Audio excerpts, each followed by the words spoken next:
friends, hello and welcome back. Hope everyone's having a lovely day. So we're gonna do a state of the market video. One, we haven't done this in a while. We're pretty much talk about the prices of cards you can flip, cards you could consider selling, cards that, you know, go ahead and scoop them up for the long term.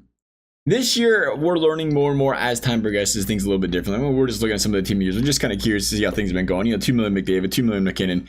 And, I like the prices for them just because, again, they're automatically upgrading for the next 7 overalls. By the time team of the year comes out, you're going to need, again, 20 of these bad boys to create them. It will be the next shiny thing, team of the season, I should say. By the time team of the season comes out, and it will be the next shiny thing. And I would imagine, once again, what EA kind of showed us with the team of the year is, hey, these things, $1 million's about where we would put the price tag, where you can build these bad boys for $1 million, that'll be the price. And for that, I would be a little bit concerned just because of that. Now, right now, of course, they're going to hold value. There's not very many up. But the closer you get to team of the year, I would be worried about paying that much if you could get that much, just because it is risky if you do happen to own one that is tradable. Because again, you know, the new cards come out, the new shiny ones, people want to get those. And what we learned with the team of the seasons or team of the year is, hey, you build one of these bad boys for 900k. So if you paid the coins, 900k. So that is something to keep in mind, because team of the year, team of the season, they do tend to cost the similar prices.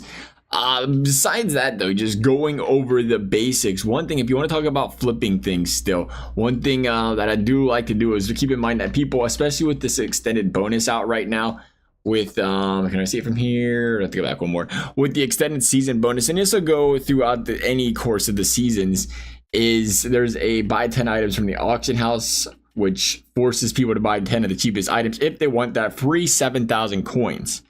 And that's going to help with some of the prices, help with flipping some cards right now. Because again, you know, there's not really a big reason to buy bronze players other than the fact that, well, you have to for a set or something. Right now we're seeing, you know, I think earlier what we was doing, we was buying them for about 900, 800, some for 13, anything cheaper than that as well. I think they may have went down a little bit since then, but just cheapest items up. There's no players under 1300. You get them up for 1300, some for 1300. There's somebody is listing customizations. Does somebody own all these?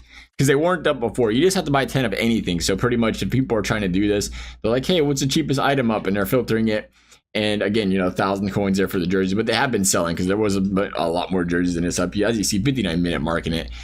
So, you know, that's a good option. If you're still looking to flip cards, the quick grind is see what the cheapest one is up, second cheapest one up. And remember, hey, the quick flip would be buy it for 800, sell for 13. You want to wait longer, I wouldn't do it with bronze players, but maybe the gold players, even some of the silver ones that people are buying them still to create some collectibles for their X Factors and stuff. You know, you could put it up just a little bit more just because it's a silver, filter that direction. Other than that, though, I wouldn't get too fancy with it.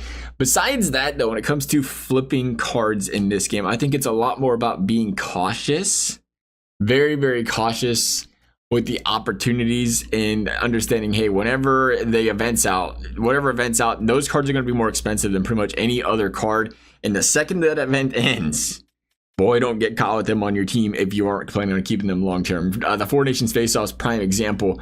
All of them going for 30k, 35k, 40k, and now you can get 29 of them for under 20k. They'll continue to drop. They'll continue to drop more and more because there's just no reason to use them anymore because you don't need those for the objective. The objectives are done. People are just going to continue to fire sell these. So if you do have one still, I would highly recommend selling one and or selling them all. Again, reason being, I mean, you take a look, 10k.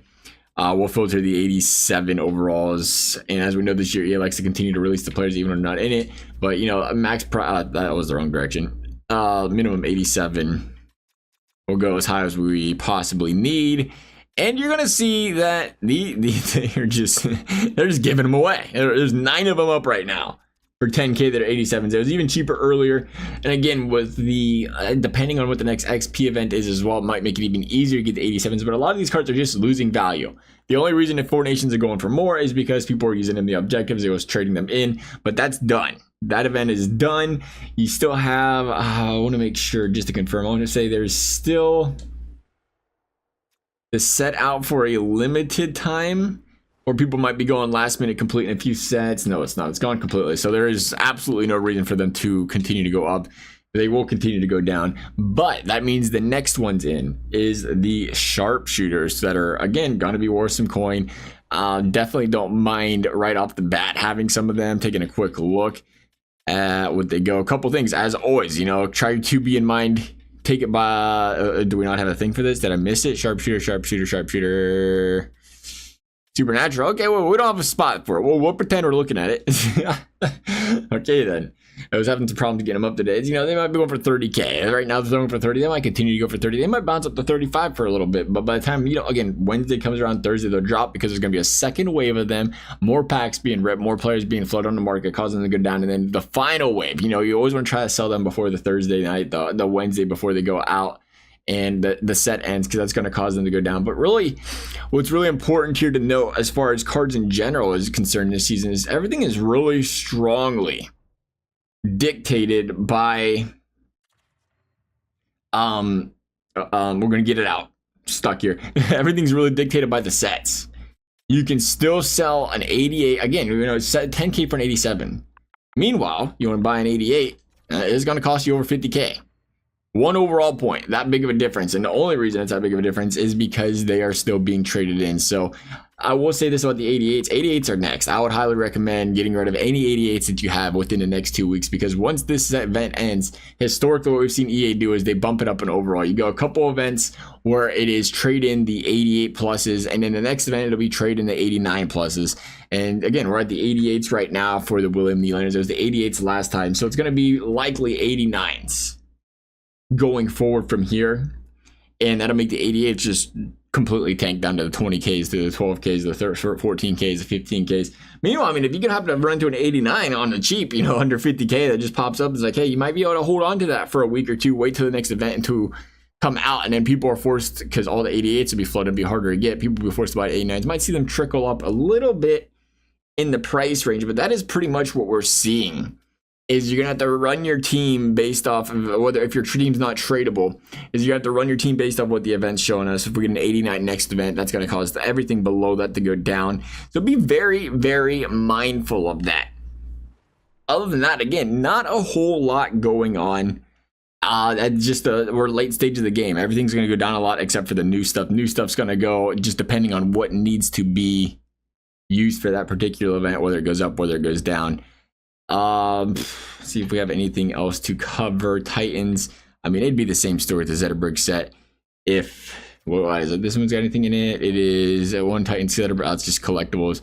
But again, it's the same story. Anything you need to use on the objectives, they're going to go up. Like I said, with the Four Nations, they still, I think the Four Nations, is the Four Nations exclusive still out? I don't think there's much of a reward there besides that. Well, I guess if people want the 89, that is still out. But I think a lot of people aren't really chasing this. So I would be very, very careful. If it is binding, you can't trade it in. I'd be buying and try to get rid of that if possible. That pretty much covers everything, though. As always, if you guys enjoyed this video, you found it helpful, I appreciate you liking and subscribing. You never have to. Thank you for watching.